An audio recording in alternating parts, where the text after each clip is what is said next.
د علم سره سره اکل فزکس ګوري کیمستري او میث او بیولوژي تراشي کالجونو ته یونیورسيټیانو ته لاړ شي همدغه فزکس او کیمستري کې هم په دې بیولوژي کې بل څه نشته دا کې یو طرف ته په باډي باندې یعنی په بوټو باندې ډسکشن کی هم د بوټو ذکر قرآن موږ تاسو دا ډېر سيزونه خودلې دي بل طرف ته زوالوجي باندې ډسکشن کی هم دا د انسانانو باندې دا انسان څنګه پیدا شوی دی د دې تخلیق څنګه شوی دی دا د انسان یو یو حصہ کومه ده لږ ته الفاظ بدل دي نورم ابقر ریسرچ دی دا چې وایي ساينس څه ته وایي نو په انګریزي کې ساده الفاظو کې مونږه د ساينس کانټاکټ د ساينس تعریف کوي نو هغه چې د ډیپ سټډي اف نیچر یعنی د کائنات مطالعه ته ساينس وایي نو قرآن خو بار بار موتا ته وایي چې تاسو په دې باندې تدبر نه کوئ تاسو په دې باندې ریسرچ نه کوئ تاسو په دې باندې فکر نه کوئ تاسو نه ګورئ دا غرونه څنګه دي تاسو نه ګورئ هواګانې څنګه دي تاسو نه ګورئ انسان چې پیدا شوی څنګه دا چې ما او تا سورۃ انفطار کې الله تعالی د تخلیق دا ټول انسان وجود چې څنګه جوړیږي څنګه پیدا کیږي په نور آیاتونو مبارکه کې د انسان د پیدایش د یو واقع بیانېږي همدغه ساينس دی د دې وجه نه الله خوشاله کا د دې دور او د دې حالاتو مطابق زما به درخواست دی طالب علمانو او ګلونو بچو چې قرآن په صحیح معنو کې وګورئ دا قرآن دا د ساينس علم هم دی او دا د وخت د هر شي علم دی او د هر د هغه د دې دور د هغه سيزونو دلایل موجود دي چې په دې مقابله کې کدا په دنیا کې په امریکا کې دي او په یورپ کې دي او خلک ته پېښ کوي نو قرآن د هغې هرې خبرې دلیل په کوم نظر باندې ګورو ما او تا په قرآن کې څومره ریسرچ کوو ما او تا د قرآن مطالعه په کوم انداز باندې کوو د دې وجې نه چې څومره قرآن ته ورننوځو نو دا قرآن به موږ ستاسو فکر کولاوي دا به زموږ ذهنونه کولاوي او دا به موږ ته لارې برابروي دا لارې کومې لارې دي دا لارې د هدایت لار موږ ته الله پړاګه ویلې چې دا خلکو د هدایت ښیي په دې دور کې د هدایت او د رهنمایي کتاب همدغه قرآن دی او د نبی مهربان صلی الله علیه وسلم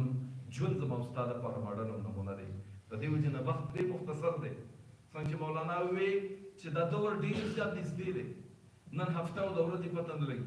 په دې مختصر دور کې د انسان عمر تېرېدونکی دی د انسان دا ژوند روان دی زما استاد نن زه 50 کاله کې زه 50 سال زما عمر ته ورسېدم زه خپل لایف ته ګورم زه خپل ژوند ته ګورم ما هغه ژوند چې په اسلامي ژبه طلبا کې تېر کړی دی زه نن محسوسوم چې ما په وخت کې کومه زده کړه کړې ده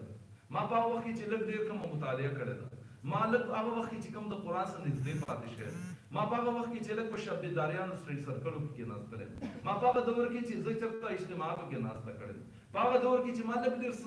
زده کړي دي هغه نن هم زما په ژوند کې په کار راځي نن هم هغه زما ذهن کلاو کړی دی نن هم ما ته هغه لار رسېده او سمت درست کوي د دې وجې نه